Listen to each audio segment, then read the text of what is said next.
It is believed that the book of Colossians was written during Paul's first imprisonment. He was imprisoned many times. Hence, Colossians is really identified as one of Paul's prison letters. The letter to the Colossians is not very well known compared to many of the other letters that comprise New Testament. And as a result, there aren't as many sermons discussing the contents of this specific book. Colossians is one of those lesser-known letters because it really gets lost in the middle of the New Testament. And its body consists of only 4 chapters.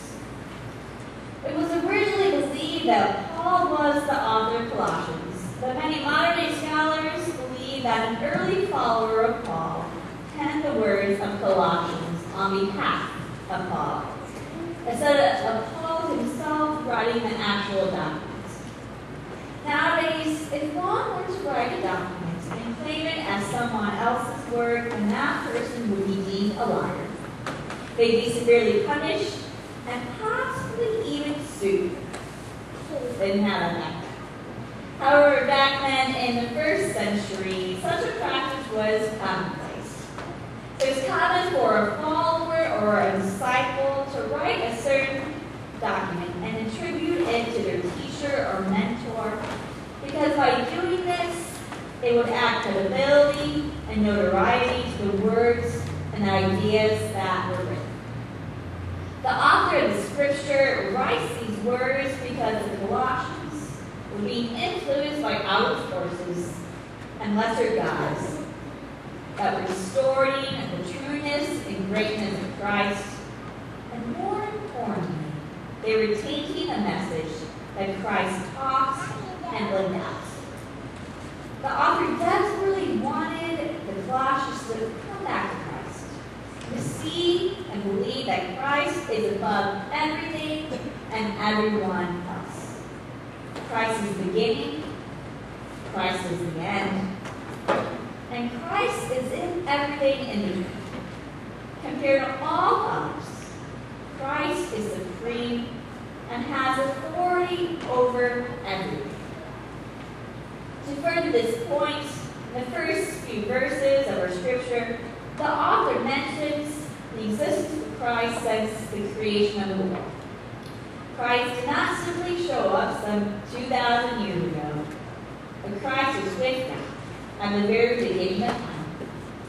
Since Christ existed from the very beginning, he has authority over all things, even the angels whom God created.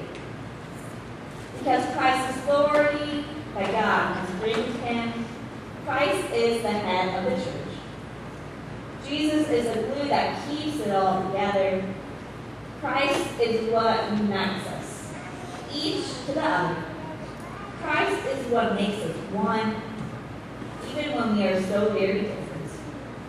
Everyone, absolutely everyone, can find their home in Jesus.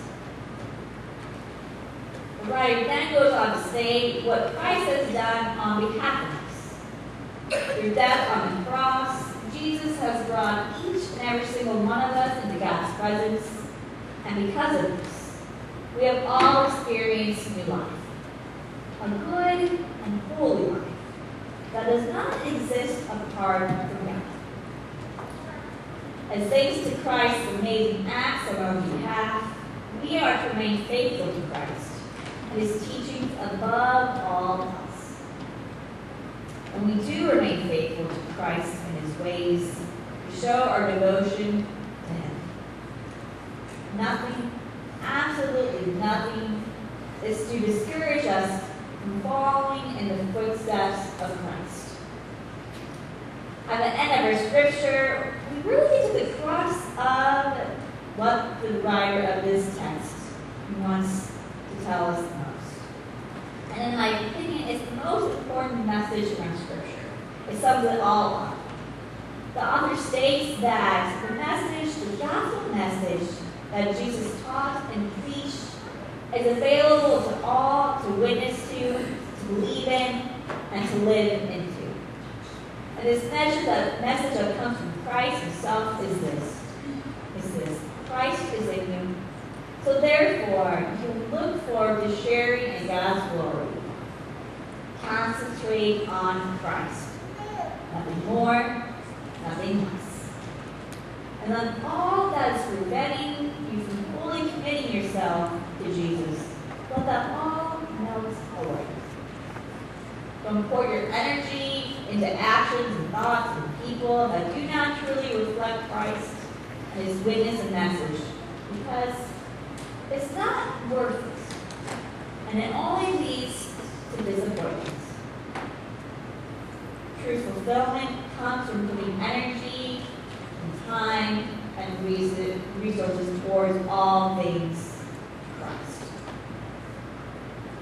But this is a wonderful scripture that speaks a simple message. Center yourselves on all the actions and words that Christ Himself did and said. Above all else, fixate yourself on Jesus. Acknowledge that Christ is within you, but you can reveal to others that Christ is within them as well. Nothing more, nothing less. No matter who you are, we all need to be reminded of this message. And we all need to be reminded of it as sometimes more than others. This past week, I experienced moments when the Spirit of God was alive and thriving. I just came back from our denomination's biannual General Assembly, where thousands of members of the Christian Church of Doctors of Christ, the United States and Canada, gathered together in Orlando, Florida.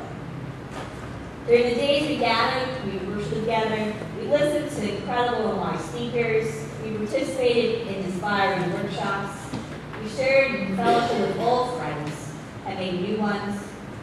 We did the business of the church together, all in the same space. During that time, we were a church together in a very tangible and obvious way. This diverse group of people were brought together by our link to the same denomination, but more importantly, we were all united by our love for Christ and our desire to center ourselves and our churches on the ways of Christ. Whenever we gathered outside of our local congregations and into the bigger church, you can't help but feel a sense of recommitment towards the call to be a more faithful follower of Jesus. Being a faithful follower of Jesus, we have to admit, is sometimes easier said than done. We have to admit that at times in the process of being a Christian and belonging to being church, we've forgotten why we are a Christian and why we are a church in the first place. Sometimes we admit that we have forgotten what is of utmost importance in being a follower of Christ. And we've forgotten what it makes a church a true body of Christ. In the age where the church has lost its sacred and important place in society, we grieve the loss of the church of the past and the church of what was. Many of us still mourn what was. It was bigger and better back then, and we wish the same could be true for the church of today. But when we mourn the past, it's harder for us to look into the possibility of a brighter and more faithful future. We become disillusioned when we think we can fix what is broken by adopting this thing or that in order to attract more people.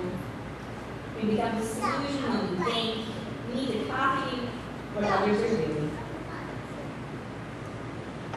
We become disillusioned when we think there's a magic bullet, something outside of ourselves that will resurrect that which is dying.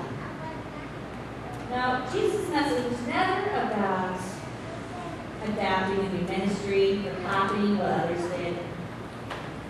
Jesus' message was never about having bigger and better. Of course, Jesus always wanted more disciples, and that's entirely different. Instead, Jesus' message was one where he emphasized action and serving others. I fear that possibly somewhere along the way, the capital C Church has forgotten